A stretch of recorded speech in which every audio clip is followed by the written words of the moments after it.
Assalamualaikum warahmatullahi wabarakatuh.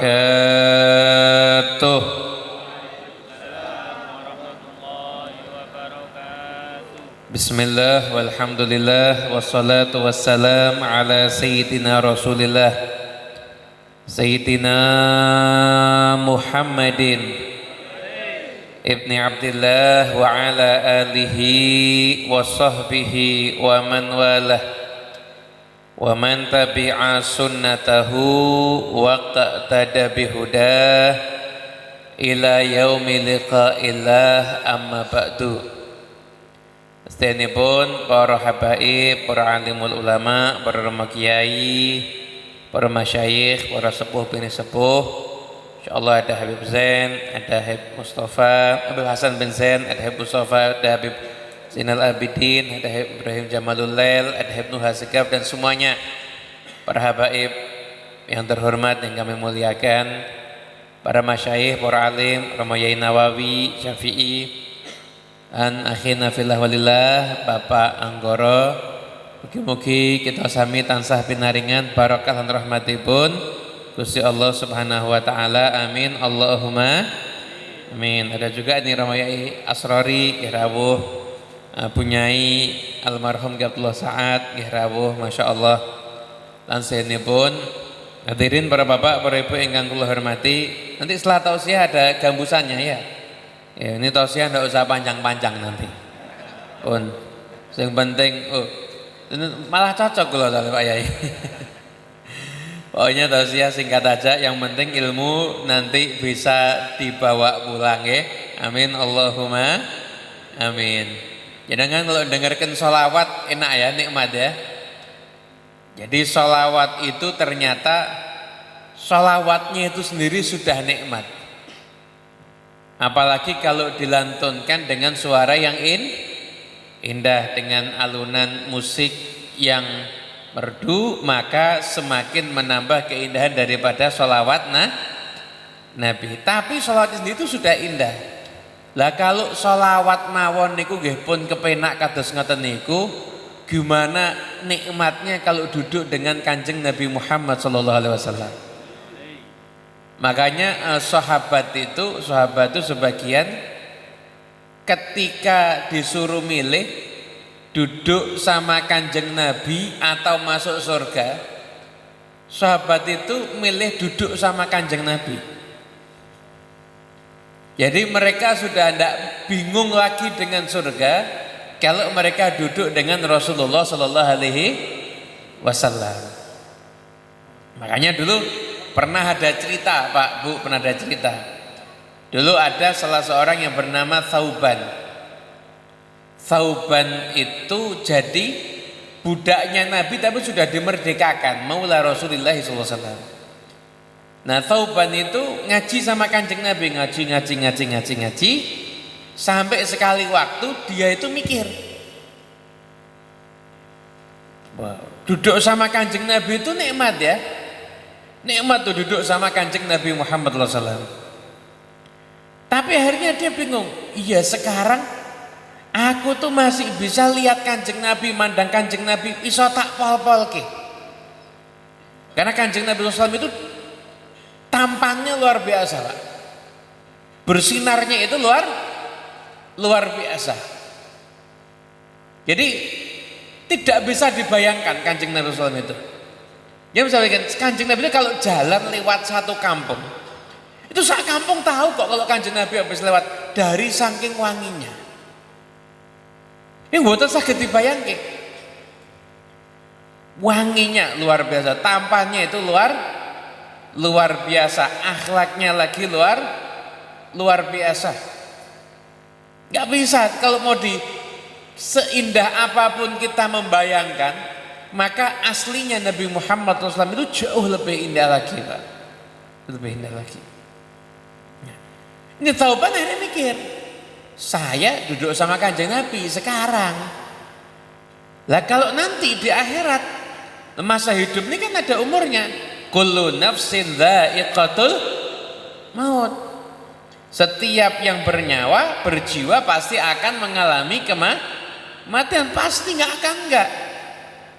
Afa in mitta fahumul khalidun. Kalau Allah Ta'ala aja mengatakan pada Rasulullah, wahai Muhammad, kalau engkau aja akhirnya akan mati, apakah mereka menyangka kalau mereka akan kekal selamanya? Boten. Nggih kula kalian jenengan niku nggih mesti bakal mati. Hanya saja ndak tahu. Mungkin jenengan disi, kula keri. Mungkin ngoten niku. Napa diwalik kula keri jenengan disi. Mungkin ngoten niku, tapi muga-muga kabeh panjang umur insyaallah. Amin Allahumma amin.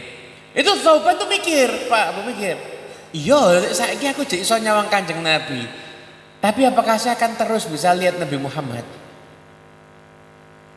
Akhirnya karena ini Thauban sampai sakit. Thauban sampai sakit sampai tidak ke masjid. Saking loro nih. Kenapa? Karena bayangkan bakal bisa sama Kanjeng Nabi. Akhirnya Rasulullah SAW itu, Pak, di antara sifatnya Kanjeng Nabi itu, kalau ada seseorang yang sampai 3 hari itu nggak kelihatan, Kanjeng Nabi pasti nanyakan, kemana orang ini? Kalau dia itu misalkan, oh orang ini musafir pergi, langsung seketika didoakan sama Rasulullah. Bukan di depan orangnya, Pak. Nek doakan di depan orangnya tuh mesti ada mungkin unsur pencitraan. Oke, kalau misalnya saya ingin dongake Pak Anggoro, mungkin jek unsur pencitraan apa ben digawani snack mulia kira-kira akeh. Jek ono pencitraan itu. Tapi kalau saya mendoakan Pak Anggoro tidak di depan Pak Anggoro kan tidak bisa pencitraan, Pak. Ora enek wonge kok. Nggih napa nggih?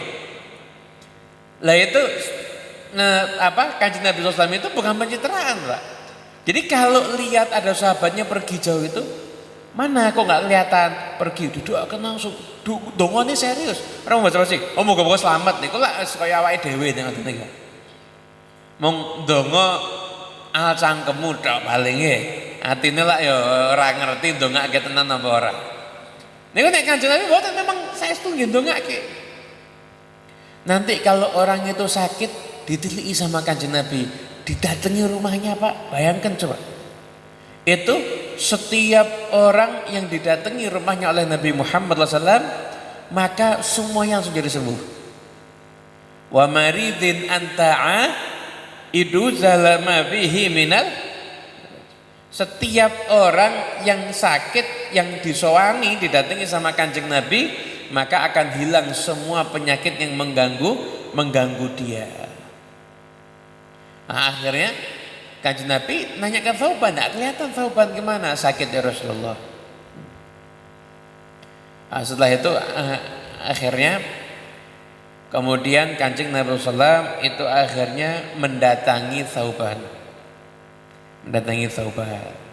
Setelah itu dilihat Thauban sakit Pak, sampai sudah kelihatan kurus. Kemudian setelah itu ditanya oleh Rasulullah SAW, ada apa ya Thauban? Apa yang terjadi? Ya Rasulullah, saya seneng di dunia bisa duduk bareng bersama denganmu. Tapi yang saya pikirkan ya Rasulullah, iya sekarang di dunia, lah nanti kalau di akhirat gimana? Kalau engkau pasti masuk surga yang paling tinggi, surga itu ada tingkatan-tingkatannya kok. Tapi kalau saya kan nggak jelas. Ya Rasulullah. Saya ini bisa masuk surga, bisa juga tidak masuk, bisa juga nggak masuk surga. Seandainya pun saya masuk surga, amalnya Thauban seberapa atau Kanjeng Nabi? Nggak mungkin surga saya selevel dengan surganya panjenengan. Karena saya tahu saya akan berpisah dengan jenengan, makanya sekarang ini saya sakit. Saya nggak bisa bayangkan ya Rasulullah kalau hidup harus berpisah denganmu ya Rasulullah. Maka ketika itu langsung turun ayat. Coba lihat nih. Olaika Allah minan nabiin wasiddiqin wasyuhada sholihin itu. Ayatnya kalau mboten hafal, ayatnya ora entuk asal-asalan nggih. Yang mana Nabi itu syukur. Jadi dengan bayangkan ya, niki urusan Thauban niki, itu Kanjeng Nabi niku belum sempat jawab, langsung pikantuk dawuh ayat Quran saking Gusti Allah. hanya untuk menjawab kerinduannya Thauban. Mula tiyang niku rindu kalian Kanjeng Nabi sallallahu alaihi wasallam itu satu hal yang istimewa, Pak. Niku langsung urusan niki langsung Gusti Allah niku, Pak. Menurunkan ayat yang memberikan kabar gembira untuk siapapun yang rindu dengan Nabi Muhammad sallallahu alaihi wasallam. Ayatnya wa may yuti'illaha war rasulah, barang siapa yang taat sama Allah war rasul dan juga taat sama Rasul,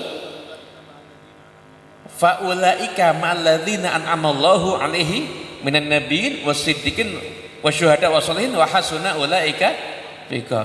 Barang siapa, syaratnya dua ini, Pak. Nah, ini syaratnya. Wa may yuti'illaha war rasul. Taat Allah, taat syaratnya nggih kalih niki, Pak. Siapa yang taat sama Allah, siapa yang taat sama Rasul. Ini syaratnya dua ini. Syaratnya dua ini. Nih, yang ngapunten bagi konsumsinya nanti aja ya. Nanti dilanjut lagi. Saya tidak lama ceramah insyaallah. Oh, jadi biar ini soalnya tausiah kena karo kopi, cek menang kopi nih biasanya. Jadi pembagian konsumsi mengkirim. Panitia ini semangat Masya Allah. Mungkin nanti jangan berhenti sampai gambusane rampung. Sego metu bar kuwi es krim nek perlu. Amin. Yang penting aja usul mikul berarti. Jadi untuk menjawab kerinduannya Thauban itu sampai turun ayat. Apa ayatnya? Wa may yuti'illaha wa rasulahu, barang siapa yang taat sama Allah dan Rasul. Ini syaratnya ini dulu, Pak. Taat Allah, taat sama Rasul. Apa yang terjadi? Maka dia bersama dengan orang yang Allah kasih nikmat. Siapa sih orang yang Allah kasih nikmat itu? Nabiyyin wasiddiqin wasyuhada wassalihin. Para nabi, para siddiqin, para syuhada, para sholihin. Wa hasuna ulaika rafiqa. Oh, mereka itulah sebaik-baik teman nanti di sana, Pak. Jenengan sekarang mau ngefans karo artis. Artis artisnya ayu. Kowe dikumpulke karo dhek ning akhirat, kowe yakin ora mungkin gelem. Aja aku tak ning donya tok kowe. Lah mesti tak mikire ngoten nggih. Jenengan sing seneng karo apa? Main babat apa? Messi. Masih bagus apa enggak? Sudah enggak bagus ya? Atau Ronaldo. Tapi namanya nanti ganti Islamiano Ronaldo nggih. Ini lho kali ya Islamiano tadi. Karena Cristiano, aku nanti ganti Islamiano Ronaldo malu maksudnya. Jadi lo kumpul di akhirat sama dia mau mikir. Ojo, saya karo Muhammad salah enggak apa-apa, pada muslim ya. Kan mikir gitu, saya enggak mau. Saya mau kumpul itu di akhirat sebagai kumpul dengan siapa? Para nabi, para siddiqin, para syuhada dan para sholihin. Bisa, Pak. Lebih potongan kula niki saged beb mengki kempal kali Kanjeng Nabi teng swarga. Saged. Beb kula niku lak seneng manakib Syekh Abdul Qadir Jilani. Nek potongan kula ngapa saged kempal kali Syekh Abdul Qadir Jilani? Saged. Tapi syaratnya tadi taat Allah, taat Rasul. Ngapunten, Pak. Taat iku ora nek sing abot, Pak. Ndak ada ibadah yang berat itu ndak ada, Pak. Puasa itu, puasa apa? Poso abote ning ndi? Aja menungso kucing iki kuat poso, Pak. Wah, anak-anak kecil sekarang, Pak, kelas 3 SD sudah kuat puasa semuanya. Kuat. Puasa ndak berat kok, justru malah puasa itu sehat. Lalu sekarang malah dokter-dokter di barat itu mengembangkan pengobatan puasa. Katanya orang itu kalau puasa,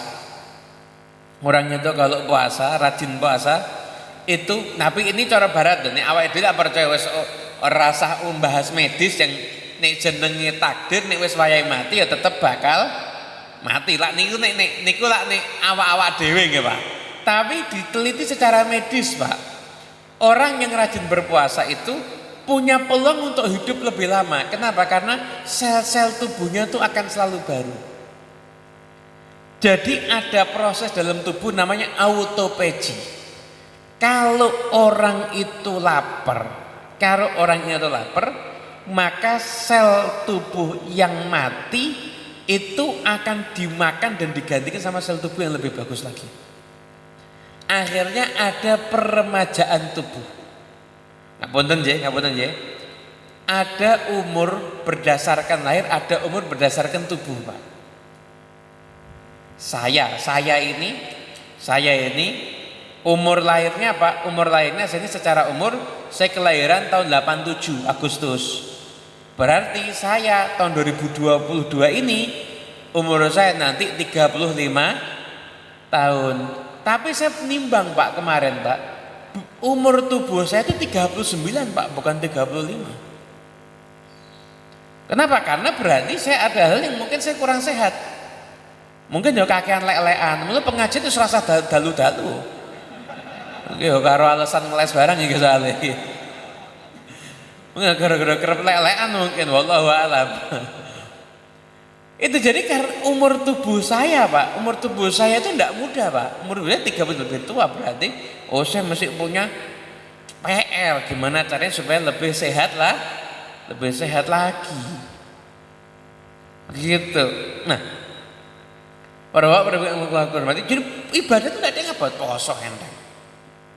Zakat angel bisa ngomong angel sapa? Zakat itu Pak Bu cuma 1/40. Kalau jenengan punya duitnya itu total 40 juta. Ini di zakat itu apa tuh? Aktiva lancar, kas piutang barang dagang.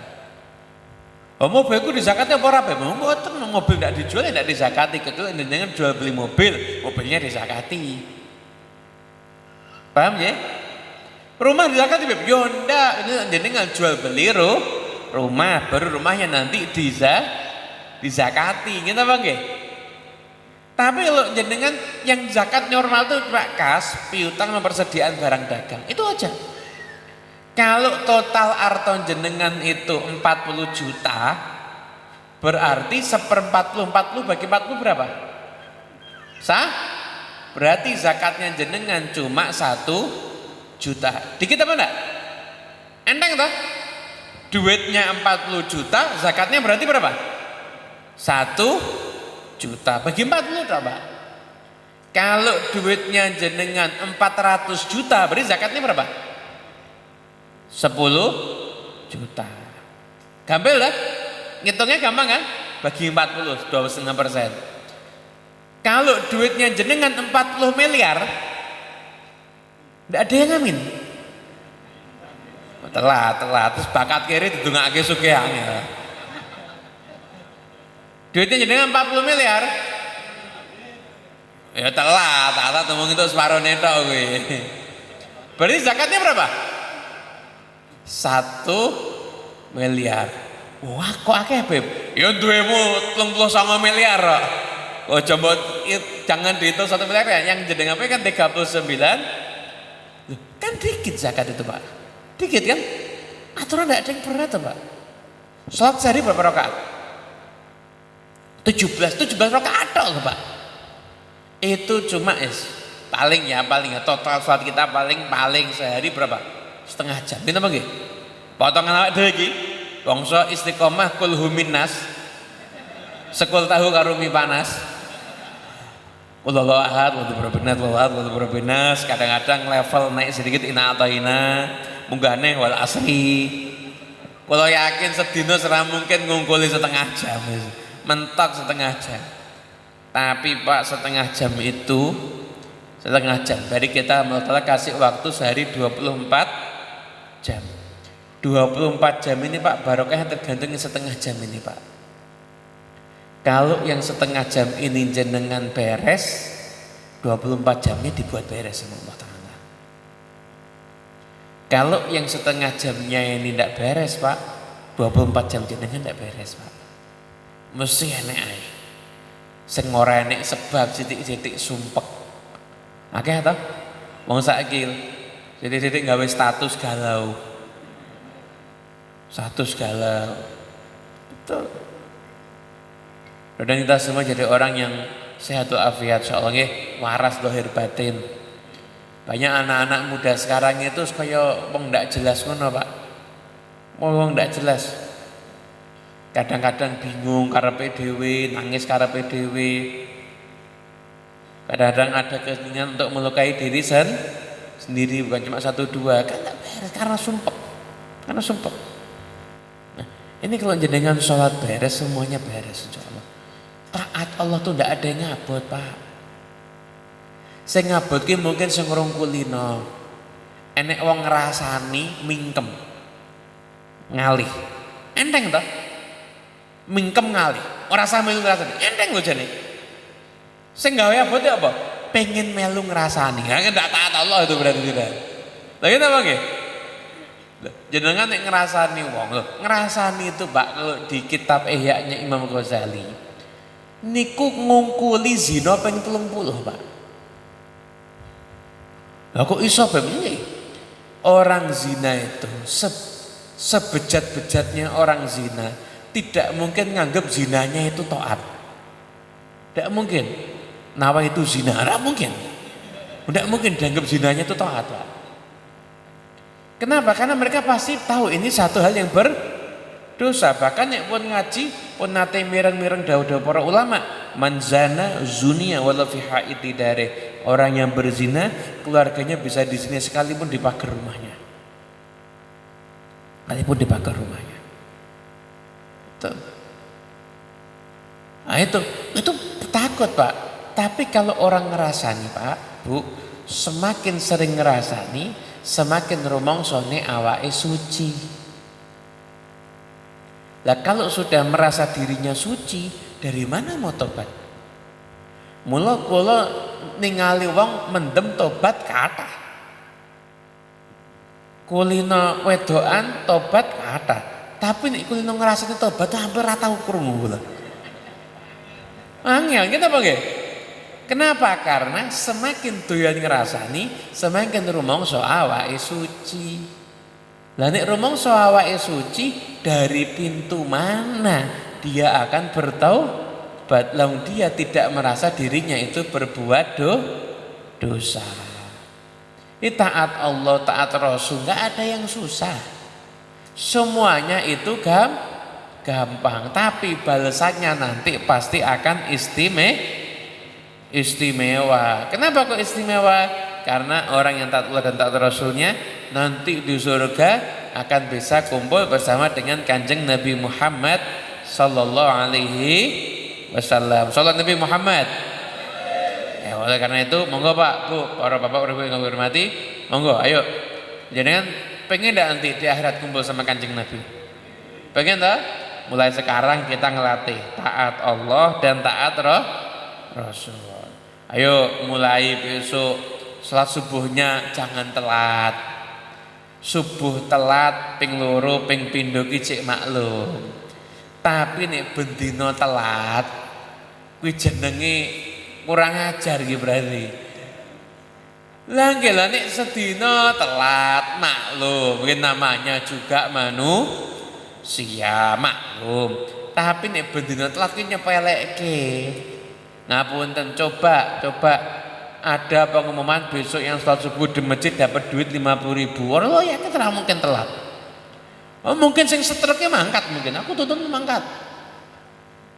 Tapi kalau besok salat subuh masuk surga, orang sing semangat. Saya Pak Bu pernah datang ke satu daerah. Di daerah itu saya masuk. Nama daerah nggak usah saya sebut ya, yang jelas kula mboten ngapusi. Karena soalnya di stream nyebutin nama daerah kalau salah medeni soalnya. Satu daerah, satu kecamatan, satu komplek kecil. Di situ ada ulamanya, tapi ulama itu dakwah di sana dan ulama sekarang sudah meninggal. Nah, di komplek kecil itu Pak, semua rumah itu mewah-mewah Pak. Bukan rumah mewah Jakarta, mboten lho. Ini rumah biasa tapi ada mobil parkir mewah-mewah rumah itu.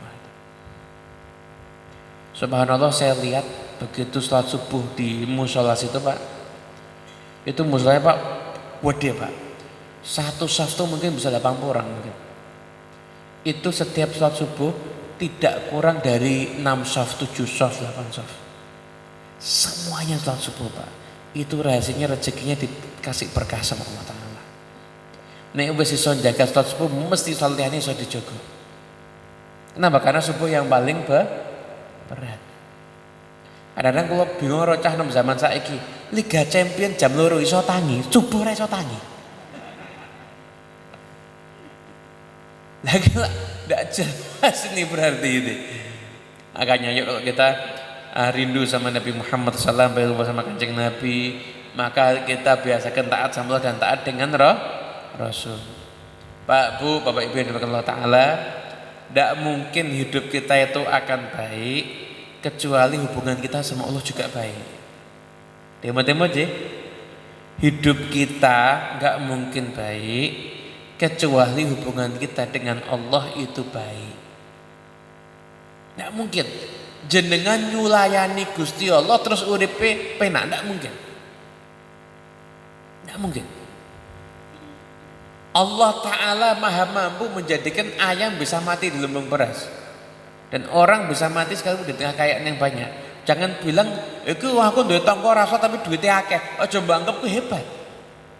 Nah, lihat firman Allah Ta'ala, wa amur ahlaka bis salati wastabir 'alaiha. Perintahlah keluargamu untuk salat wastabir 'alaiha, dan sabarlah kamu dalam mengerjakan salat.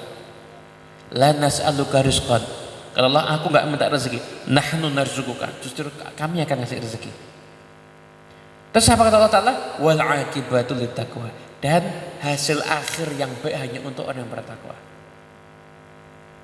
Jangan Pak kelihatan mungkin duitnya akeh tapi uripe enggak pernah kepenak. Saya pernah ketemu sama orang yang kaya raya Pak, sugih, tenan asli sugih. Itu nek perlu Pak, keran rumahnya dibuka ngrojoknya duit Pak. Oh sange sugih. Itu Allah Ta'ala diuji Pak, dikasih satu penyakit sumpek. Penyakit sumpek. Dikasih penyakit sumpek. Setiap sumpek harus ke rumah sakit, harus pakai oksigen. Mung sumpek kok lagi. Jenengan nek pas sumpek apa tahu mikir nang rumah sakit? Ora mungkin tahu tuh. Pertama ya orang duwe ongkosnya juga ya kan, itu faktor mempengaruhi juga karena tidak ada ongkos Beb. Paling sumpah gak kan mancing hilang, itu lah. Sing penting orang ngelakoni itu dosa, gitu apa nggih? Lah itu saya ujian macam-macam Pak. Ketemu sama orang yang duitnya banyak tapi problem macam-macam.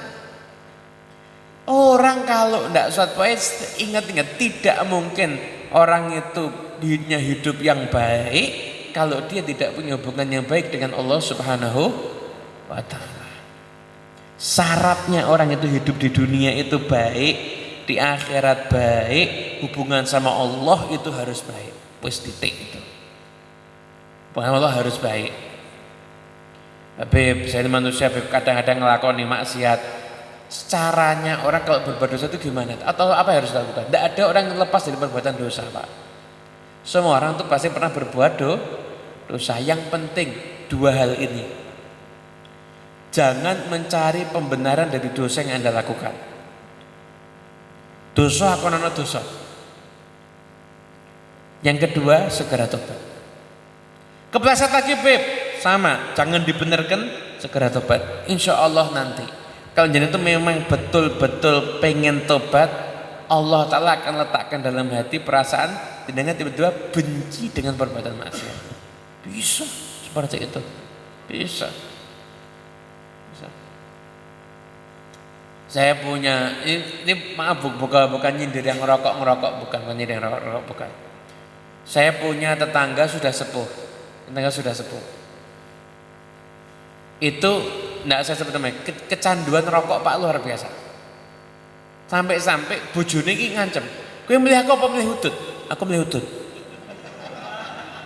Jenengan nek dingono iki lak yo mikir ya ta. Itu sampai sama saking kecanduannya, saya setuju nih Pak. Saking kecanduannya itu Pak, sampai dia itu tidak bisa sama rokok. Pisah kamar itu tidak apa-apa, yang penting di kamar itu yang penting dia ngerokok. Tidak bisa lepas dari rokok. Satu malam Pak, dia mimpi ketemu dengan salah seorang ulama, tapi sudah meninggal. Anda bisa lihat apa wajahnya di banyak. Habib Abdul Qadir bin Ahmad As-Segaf. Itu gurunya Habib Umar, gurunya banyak habaib itu Pak. Yang tinggalnya di Jeddah, tapi makamnya ada di Mekah. Habib Abdul Qadir bin Ahmad As-Segaf. Itu Pak mimpi ketemu Habib Abdul bin Ahmad As-Segaf sama Habib Anis Al-Habsyi Solo yang dimakamkan di Masjid Riyadh. Ketika itu Habib Abdul Qadir cuma bilang, nak, sudah ya, jangan ngerokok lagi ya. Tapi ngomong itu sambil nangis. Itu Pak, dari yang kecanduan rokok seperti itu, bangun tidur, tiba-tiba sama rokok enggak senang. Bangun tidur loh Pak, sama rokok enggak senang. Saya pernah tanya, enggak kepengen? Belas. Dibayar mohon. Dibayar kau tuntut aku mau. Enggak bisa ngerokok lagi. Saya tanya, kalau ada orang ngerokok tergoda enggak? Belas. Justru mah enggak kuat. Itu sedrastis itu bro, hanya kalau satu kali mimpi. Terjadi Pak. Lo jangan pernah, pokoknya kalau sampai jenengan itu ada perbuatan maksiat seperti itu, jenengan pokoknya aku niat tobat ya Allah. Lepas saya tobat itu terus seperti itu. Sampai nanti Allah lihat jenengan sungguh-sungguh, Allah Ta'ala langsung tek dirubah. Wis enggak maksiatnya. Aku ngakoni sholat jadi abad beb, sholat terus terus, abad lakono terus sampai nanti Allah Ta'ala berubah, tiba-tiba jenengan nih ndak Ustaz kerosotnya kurang kepenak. Nah, kalau sudah seperti itu, taatnya Anda menjadi satu kesenangan, maka pun jenengan ndak usah nunggu teng swarga. Hidup Anda di dunia semua dijadikan seperti surga. Hidup jenengan di dunia dijadikan Allah Ta'ala seperti surga. Tidak ada yang bisa mencabut rasa nikmat di hati jenengan. Kalau Allah sudah ngasih, kowe uripe seneng swarga, dunya rasane kaya swarga. Mau dunia yang meledos, tidak bisa merubah hatinya. Dan itu diabadi dengan firman Allah Ta'ala dalam Al-Quran, ala inna awliya Allahi la khawfun alaihim wa lahum yahzanun. Mereka para kekasih Allah Ta'ala itu gak pernah takut, gak pernah khawatir, gak pernah sedih. Orang sugih kuwi jek khawatir wedi melarat. Wong duwe pangkat jek khawatir wedi KPK. Terus itu. Tapi kalau kekasihnya Allah Ta'ala tidak pernah ada yang dikhawatirkan dan gak pernah sedih. Kapan itu? Kalau jenengan sudah pangkatnya jadi wali. Apa iso beb? Ya iso mula nglakoni. Ya tadi maksiat satu jangan dibenarkan, segera tobat. Yang kedua taat senajan abot lakonono. Mulai gaya osek tuku tasbih, kan ada tasbih di jari. Apa tasbih yang biasa loh, tuku tasbih. Diwaca ora sah kantong ngono sik. Lho nek apa to? Kantong ngono sik. Jangan usah dikalung, karena kalung ki rawan lali soalnya. Kalung ki rawan lali sama gaya, banyak gayanya. Taruh di kantong aja. Taruh di kantong. Saya itu kantong nasi tasbih. Nanti lama-lama boleh buka. Pokoknya gaya. Pokoknya aku pengen dilantik dadi wali. Wis sing rada patut lah aja dodok ya kadang-kadang santen ngantongi tasbih. Ya bisa-bisa yo pasar yo nganggo minyak wangi. Ya diotok-otok yo khusuk, senajan pas Allahu Akbar eling sandal, tapi yo itu yo khusuk sih. Pokoknya berusaha aja. Nanti Allah Ta'ala kalau ngasih ngurubah 3 mak dirubah selesai Pak. Tapi Allah Ta'ala pengen lihat kita tuh serius. Tidak ada yang lebih Allah cintai Pak, Bu, daripada jenengan siap ngelakoni apa yang jenengan berat tapi di situ ada ridha Allah, atau siap meninggalkan apa yang jenengan suka ketika di situ ada murkanya Allah Ta'ala. Lalu ningali iki potongane iki wong Klaten nih yo salate jani yo wajib-wajib tok, tapi nek sudah mau satu mikir dalam hati tuh mikir iki apa tapi Gusti Allah remen. Ya hari ya sholat. Husuk orangnya aja ya rapati cetok awak-awak dhewe ngenten iki. Tapi ada rasa itu Pak dimuncul ke dalam hati Pak. Karena kenikmatan hidup kalau Anda cari dari makhluk Anda nggak akan dapat Pak. Anda bersandar sama makhluk, Anda bersandar sama tiang yang rapuh bentar lagi jebol. Anda mengandalkan koneksi Anda bisa hilang. Anda mengandalkan harta Anda nggak bisa mendatangkan apa-apa. Tapi ketika Anda mengandalkan Allah, maka Allah akan memberikan segalanya insyaallah. Bahkan ketika Anda tidak punya apapun juga, Allah Ta'ala akan menjadikan Anda seakan punya segalanya ketika Anda punya Allah Subhanahu Wa Ta'ala. Barang siapa yang mendapatkan Allah Ta'ala, maka dia tidak kehilangan apapun juga. Tapi barang siapa tidak mendapatkan Allah Ta'ala, maka dia nggak akan punya segalanya. Insyaallah niati halal bihalal, kita ngaji, mudah-mudahan insyaallah yang saya sampaikan barokah, manfaat, dan kita insyaallah jadi orang yang semakin baik. Lejane ceramah mboten krasa kula wis apik mboten. Kula ya kathah kurange. Tapi sama-sama kita semuanya niat belajar nggih. Niat belajar gimana caranya biar kita jadi orang yang lebih baik lagi insyaallah. Kita akan punya anak, kita punya keluarga. Jangan sampai anak kita akhirnya harus menanggung karena maksiat yang kita lakukan, Pak. Soleh itu barokahnya sampai ke putra wayah. Begitu juga tidak soleh juga afatnya bisa sampai ke putra wayah, Pak. Pun jangan sampai ke anak kita, Pak. Kalau kita sudah potongan seperti ini, anak kita harus jauh lebih baik daripada kita, Pak. Kalau kita baru bisa sholat subuh, muga-muga anak-anak kita bisa jadi orang yang rajin tahajud. Kalau kita belum bisa baca Quran, anak kita lancar baca Quran. Kita sudah lancar baca Quran, semoga insyaallah anak kita bisa hafal Quran. Amin ya rabbal alamin. Niki namung niki ingkang saged kula aturaken. Nanti selanjutnya akan ada hiburan rohani, kita dengarkan gambus, dengarkan sholawat dan sebagainya. Ada Habib Mustafa, ada Mas Islamianto. Habib Mustafa ini tetangga saya, Pak. Cuma lama tidak ketemu, saya pangling tadi. Sama Mimus tadi. Apa nama Mimus tadi pangling? Ya Pak, panggilnya biasa, kita panggil paman, manggilnya Ami ya, Ami Mus. Insyaallah kita semuanya ini Abah Yamimus sama kakek saya akrab. Sama kakek saya Habib Anis itu akrab ini, abahnya Habib Mustafa ini sama kakek saya akrab banget. Teman-teman berburu bersama waktu itu. Dan insyaallah kita semuanya jalani hidup penuh berkah insyaallah nggih. Amin ya rabbal alamin. Saking kula cekos semanten kirang langkung nyuwun kula nyen pangapunten ingkang kathah. Wallahul muwaffiq ila aqwamit thoriq wal afu minkum. Wassalamualaikum warahmatullahi wabarakatuh.